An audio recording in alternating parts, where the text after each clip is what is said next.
Hello, my name is Michael Parker, and welcome to episode 4 of Antidote. What if everything you thought you knew about the Illuminati was almost completely wrong?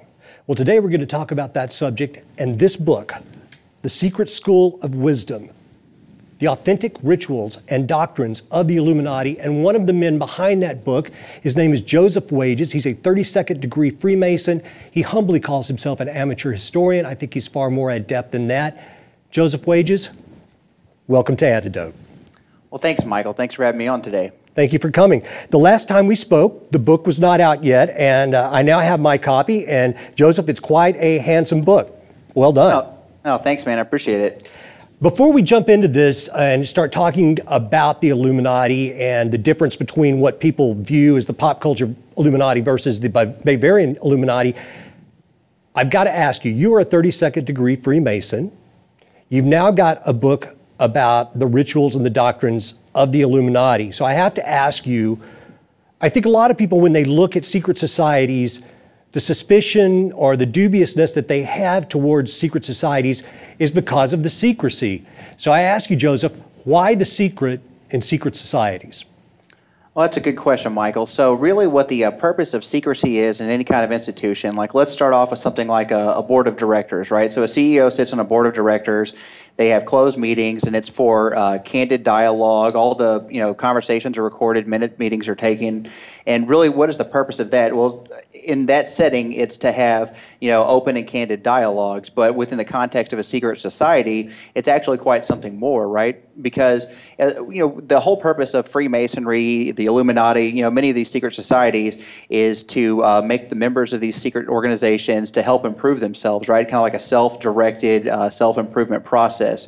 Well, one of the means of accomplishing this improvement is through, simple but profound truths, right? So, let's take the golden rule, for example, right? If someone says to you, do unto others as you'd have them do unto you, well, it sounds simple enough, but, if it's so simple but yet so effective, why isn't it being carried over and throughout society, right?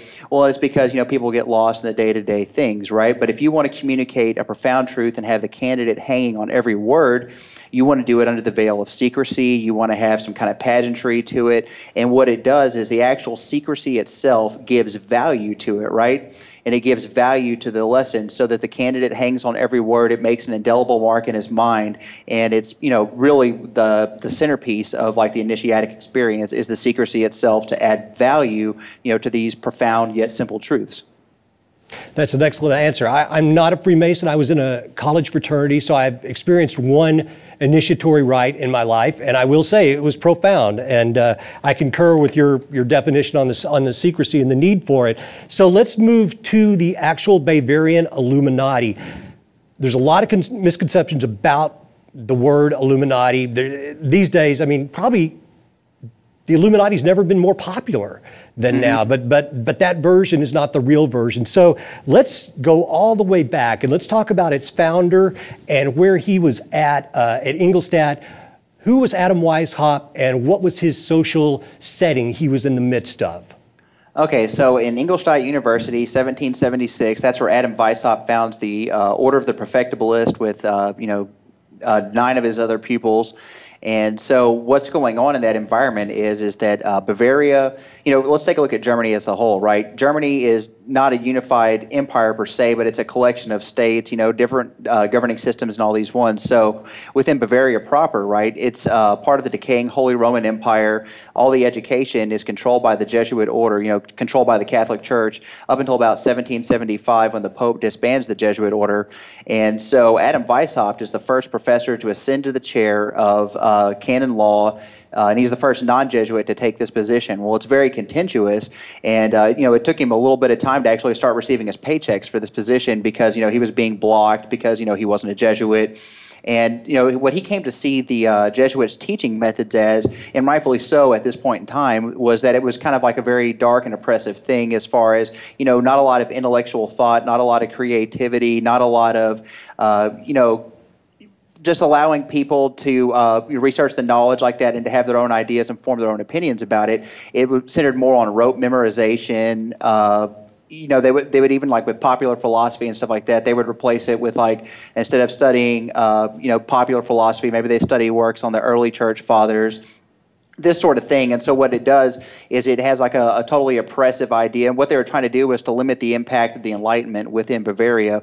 So when we think of the Enlightenment, we think of the birth of reason, ration, virtue, the scientific method, democracy, all the things that we take for granted today, but, wasn't exactly so back then. And so they were trying to slow the progress of the Enlightenment, the growth of the scientific method and stuff like that, because it just basically would ran counter to some of the teachings of the church, and not actually out of the Bible itself, but like some of the more of the doctrine of the Catholic Church itself. So he, as a young teacher, he rounds up some of his students and fellow professors there and decides to create a group to, I don't think rebel is the right word, but to rise up, I guess, against the Jesuits to a certain degree and try to, it seems like he wasn't really fond of superstition either. Well, right. He didn't like a lot of the inventions, the pomp, and the pageantry of the Catholic Church, because if one reads the works of the early church fathers and like some of the early church ceremonies and stuff like that, it becomes readily apparent that, a lot of these are in contradictions to the actual establishment of the early Christian church versus what was being practiced then. And also there's like a lot of inventions. People put a lot of pomp and pageantry into that. And so when we talk about he's against superstition, it's not necessarily the superstition of the Christian church per se, but the inventions of the Catholic Church as applied to Christianity. And am I correct to understand that he was also somewhat dismayed with Rosicrucianism and alchemy and things like that? Yeah, he was a total rationalist, right? So a lot of what was going on, like within Freemasonry proper, but also to a lesser extent throughout Europe, like that, there was like a kind of a counterculture thing within like the whole mysticism, like that, as practiced by the Rosicrucians, and they were basically at oppositions with each other, and actually they were in competition for members, because they're both recruiting for the same type of people like that, and so that they were their number one opposition as far as gaining members. So when he goes to put together this group, the initial group, the 10, that's the Areopagite, one of the things that surprised me is just how young these guys were. They were like 18 to 34, and they put together this quite forward-thinking organization. Oh, sure. And see, Adam Weishaupt himself, like that, he's about 10 years older than the rest of these guys because these are his pupils, right? So they look to him for mentorship, for leadership. And, so these guys like in their teens to 20s. And so he really kind of guides and directs this whole thing himself. Now, they have input into it. It's not like he stands alone. But as far as like the initial idea and the kind of leading, governing it, Adam Weishaupt was the general of the order. And he takes the name Spartacus. Yeah. I like that. So then he begins to write, I guess, the first 3 degrees, and he was a Freemason as well, but not a highly evolved Freemason. Is that correct? That's right. He only got to the 2nd degree. He didn't really attend the meetings very well, and he was a member of a lodge in a adjacent town, and he only made it to the 2nd degree. And I think I forget where it is in the book, but there's a picture of like when after he got done taking his entered apprentice degree, it was customary for them to go and sign the lodge register, and so his actual signature on the lodge register is included in the book, as evidence of him being a Freemason. But according to the lodge records, he never made it past the 2nd degree, so he wasn't even a Master Mason per se, and already he was kind of scheming to graft Freemasonry and the Illuminati together as a vehicle for the Illuminati order to spread. Understood. And then we have this other gentleman, Baron von Knigge, come in. Explain who he is and what his portion in this endeavor was. Sure. So Adam Weishaupt, there's like 3 classes of degrees, right? The Minerval class of degrees, the Freemasonic class of degrees, and the Mysteries class of degrees. Well, Adam Weishaupt, he writes the first class of degrees, the Minerval, or at the time it was called the Preparatory class of degrees, kind of revised later. And so Knigge comes into the order. So basically he comes from the strict observance, right? Well, the strict observance were strictly observing a Templar origin of Freemasonry. And, of course, that was all spurious, wasn't true. There wasn't any truth to it, but it kind of gave the mystique of it being like a Christian Masonic order. Well, it was founded by this guy, Baron von Hund. Well, von Hund dies in 1776, and so from 1776 to 1782, the strict observance lingers on for a few years. But the trouble is they're supposed to be directed by these unknown superiors. Well, the trouble is there are no unknown superiors, and so it's laid bare for the members, and it starts causing people to demit from the order and kind of just fractures the strict observance altogether. So with this in mind, Knigge, he's wanting to reform Freemasonry, kind of do his own little thing. Well, he comes into contact with this guy, the Marquis de Costanzo, and he's like, well, hey, don't even worry about that. We've got the organization right here you're looking for. And so, he ascends to the Illuminati order. Then he begins corresponding with Weishaupt. And because he's advanced in Freemasonry, we don't know how high he got into the strict observance because there's not any records for it that I'm aware of anyways.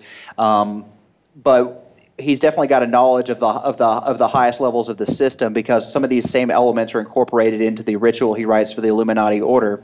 So Weishaupt, he writes the first class of degrees. Knigge writes the second class of degrees and the lower half of the third degree, or the third class of degrees, and the mysteries class. And so what he does basically is he puts like all the functioning systems into place with his knowledge, in Freemasonry like that, and incorporates it, and it gives the appearance of being an authentic and ancient Masonic system that's similar to like a lot of the high degree systems going on in the late 18th century.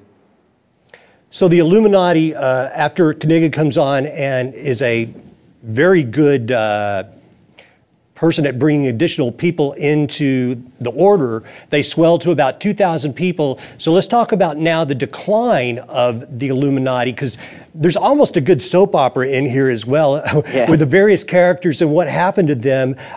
Start talking about how, because the Illuminati proper did not last very long. Tell me about how they began to go their separate ways and how they were vilified.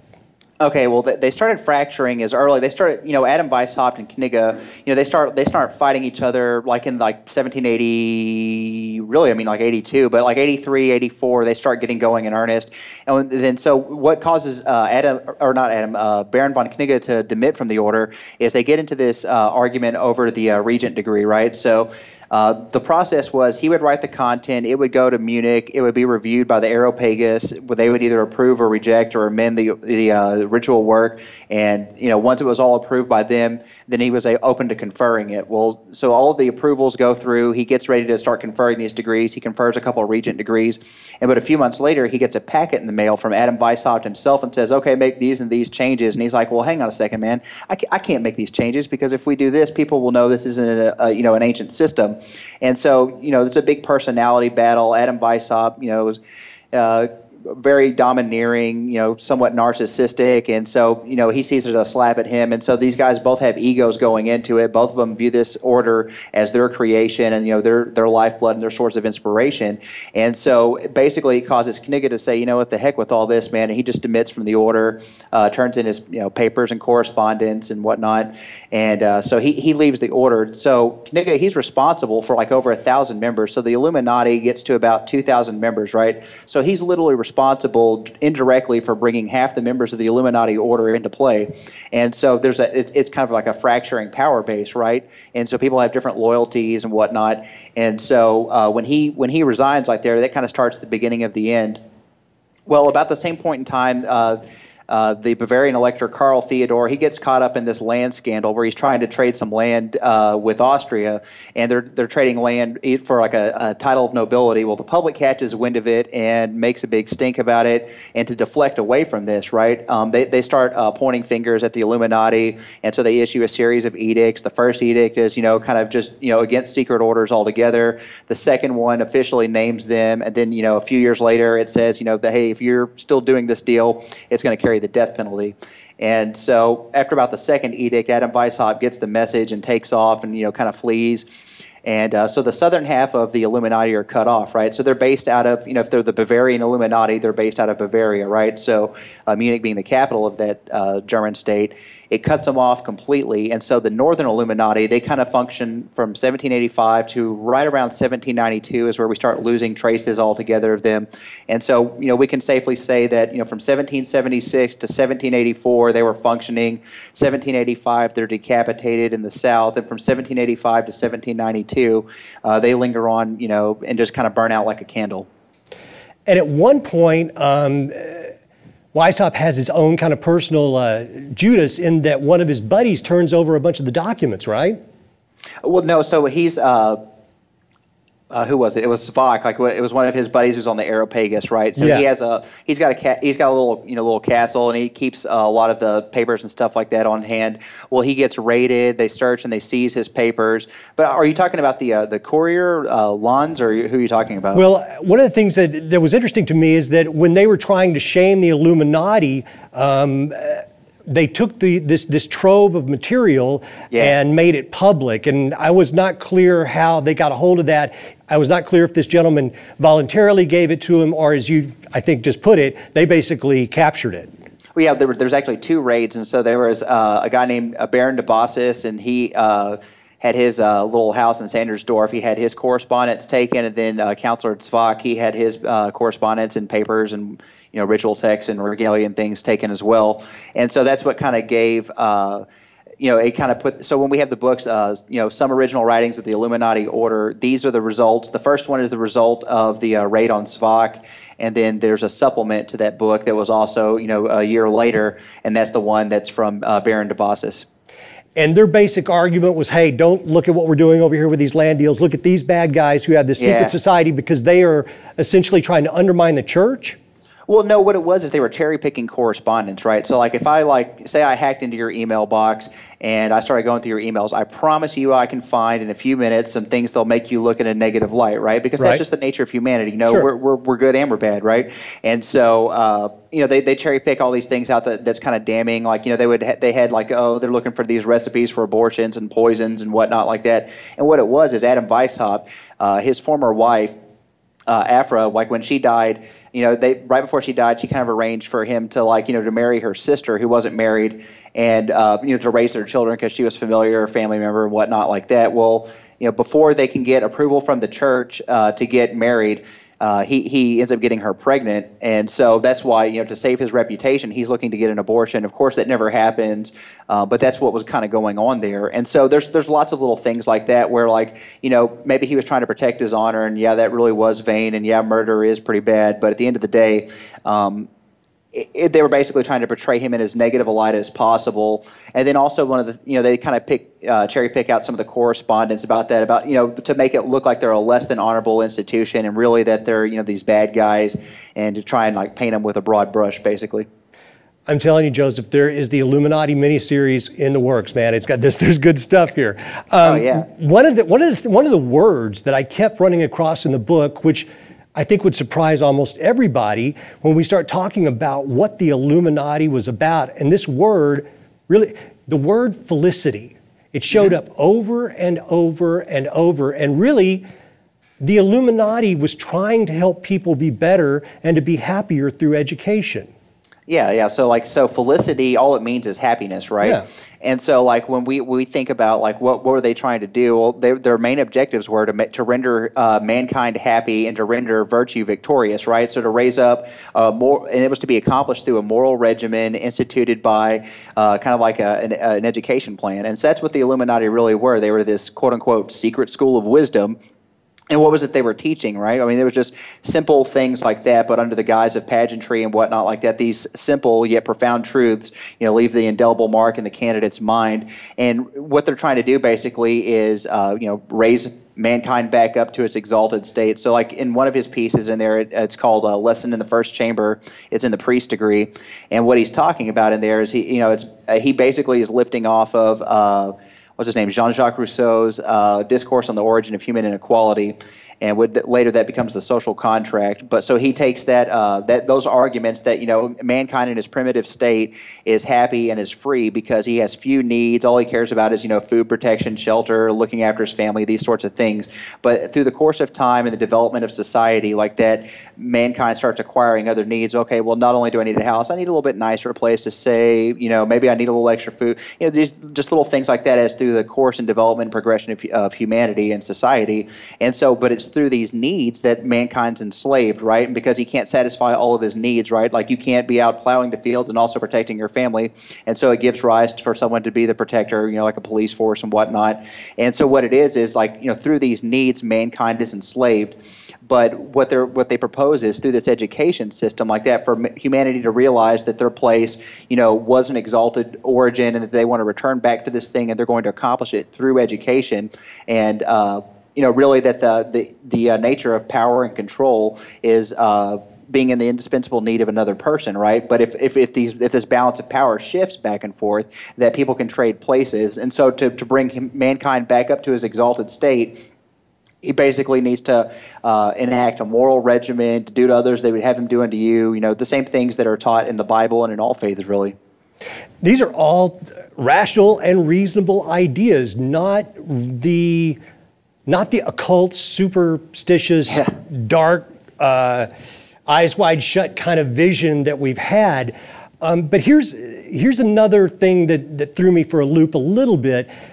On one side of it, they are wanting people to better themselves and to educate themselves and to observe and respect natural law. But then when you get to one of the higher mystery degrees, I'm trying to look for the name of it here, I believe it was the Rex or the Docet class, they start talking about, if I'm understanding this correctly, it's almost the relativity of reality, in that there are things beyond what we can perceive. So there is a bit of a spiritual nature to this, and they even use the word beings and entities in a couple of spaces. So explain that to me a little bit. Okay, so like the background, what you're talking about is the Docetist degree. Yes. What's funny is going up to it like that, we always thought it was the Rex degree leading into it, but then once we compared actually what was in some of the early descriptions of it, it turns out the German scholars, like when they transposed all these things, they just supposed that because none of the titles matched up, and they supposed it was the Rex degree. Well, it turns out it wasn't the Rex degree, it was the Docetist degree all along. And so, or it was also called Magus at that point too. So what was going on in the background behind it is, Adam Weishaupt, remember how I mentioned his wife died and passed away? And so it's part of a means of reconciling like his loss, because he was kind of more of a materialist type standpoint before this, basically meaning that like once life's over, it's over, and that's the end of it. It's kind of like a final place. And that's where he was kind of like with his with his thoughts and feelings about like our final destination and where we come from at that point in time. But so what you see here is in the Docetist degree is that he basically is trying to reconcile reality with the supernatural, with what comes after death, right? And so what he does through logical, secular reasoning, he proves the existence of God, the immortality of the soul, and the existence of an afterlife, right? Well, he starts off by saying in the piece that, basically that there's barely human words for describing these thoughts and feelings like that. So when he's talking about beings and entities, what he's talking about is, through our five senses we perceive the world, but not necessarily do these five senses carry over into the next life, right? Like, what we see today, like that may not be the same mode of perception, and not necessarily what our means of perception continue on to the next life. So maybe we recognize people, maybe we don't. But what he's basically getting at is there is a first cause, and basically that it would be for nothing to create all these things, and then to basically when you die to dissolve to nothing, that there's nothing after this. And so what it is, like the background behind it is, he's trying to rationalize like his loss for his first wife. And moreover, that really what he's trying to do is he's trying to reconcile reality and the nature of reality as perceived through our senses with the unperceivable and the imperceptible. And so what it is, it's kind of a discourse on, this not so much the supernatural, but like, what comes after death, right? Because no one's ever survived it and come through and, came back. And so that's what he's doing. He's basically exploring concepts and ideas for which the human language scarcely has words. It's deep. I like it. Now, he wrote that or Carnegie wrote that? No, he wrote that. He did write that piece. Yes, okay. Yeah. So Carnegie drops off on the Regent degree, and Weishaupt wants to put his influence back into it, and he always kind of was wanting to go this way anyways. And so he does the Docetist and the Rex degree. And so the Rex degree, like that, it kind of continues out on the same ideas as laid out in the priest degree on the lesson in the first chamber. So basically that, it's just an extension of that thought and that thinking. All right, so by 1792 or so, these guys are essentially pretty much dust. Which brings us to dispelling a few conspiracy theories about the Illuminati. Let's talk about the various things that happened to bring them to this villainous entity that we see them today. How did that happen? Okay, so we're looking at really two conspiracy theories here. There's the contemporary one happening in the late 18th century, and then there's the 20th century equivalent. So the The 18th century one, there's two books, Proofs of a Conspiracy by John Robeson, and then there's also another book called Memoirs on the History of Jacobinism by Augustine Barruel. And so why did they even write these books, right? Well, okay, well, Robeson wrote Proofs of a Conspiracy. He was getting information from a British spy that was in Regensburg, and he was kind of spoon-feeding him information, and he didn't really speak German at all, and so he was like, secondhand getting these accounts. But after the French Revolution had passed, right? And so basically it was like a means of rationalizing the excesses and all the things that happened in the French Revolution, right? Well, they start, the spies feeding him this information is saying that basically, this group right here like that, they've had all these books published, this thing, they're a secret group, and the way that they painted them in the published stuff was that they were like this subversive, radical group trying to overthrow government. They weren't trying to overthrow anything. They were trying to raise humanity back up to have like a self-governing democracy without the input of a monarch, a people's republic, right? Kind of like what we have here.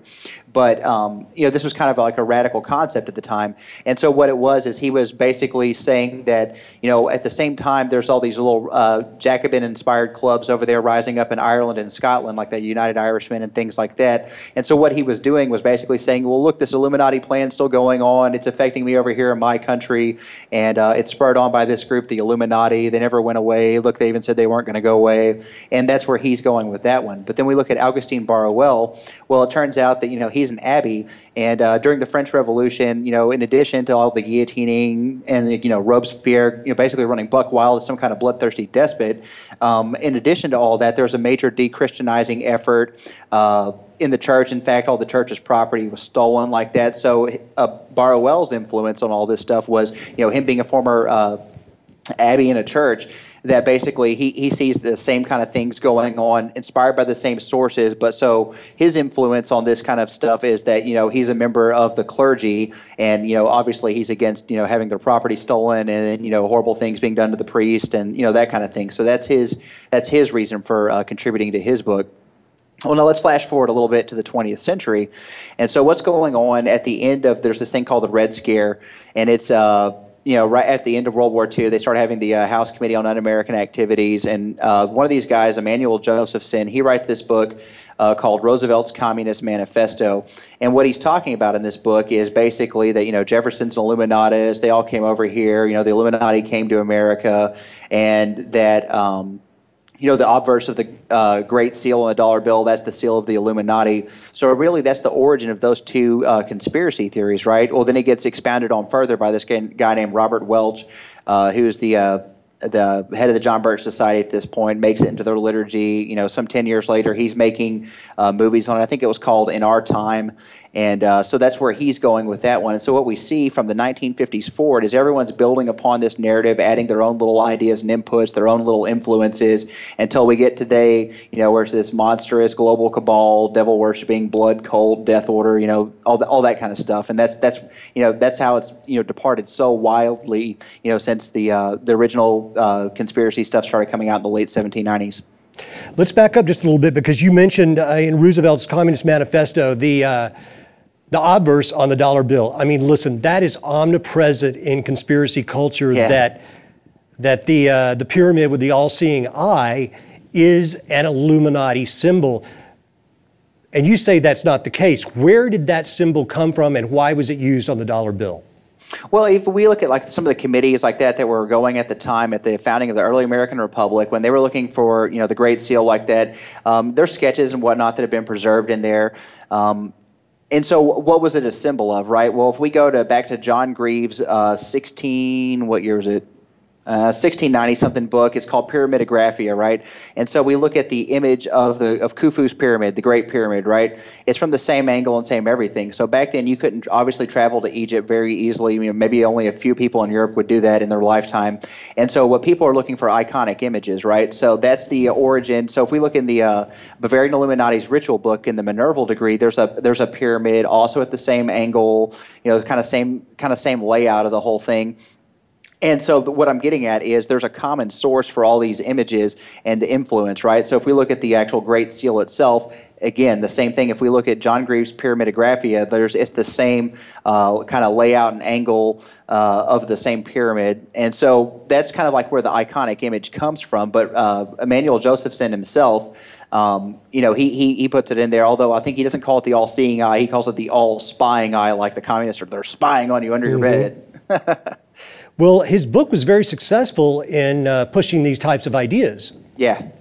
And it's pervasive today. Now, listen, some of our viewers might be saying, well, wait a minute, are these guys, Illuminati apologists? And I know that people have said that about yourself, but if you look at the materials that they themselves wrote, which is right here, you can see exactly what they were about. And one of the things that they do have in common with the mythological version of the Illuminati that impressed me was that they saw, Joseph, that their works and their intentions and their goals were not to take place over a week or a month or a year, but over millennia.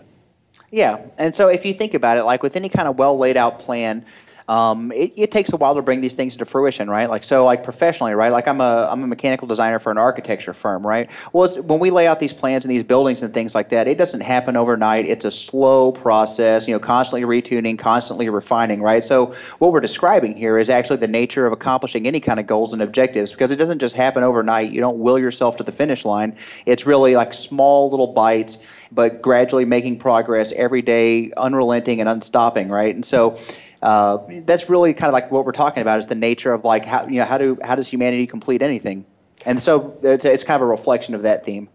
Another thing that I was impressed by is this idea that a lot of people have thought that the Illuminati came to the United States, and yet you make the point, and I can see it. Really, there were a lot of quite illuminated people, whether they were in the Illuminati or not at that time, and the Illuminati proper was actually quite inspired by the American Revolution.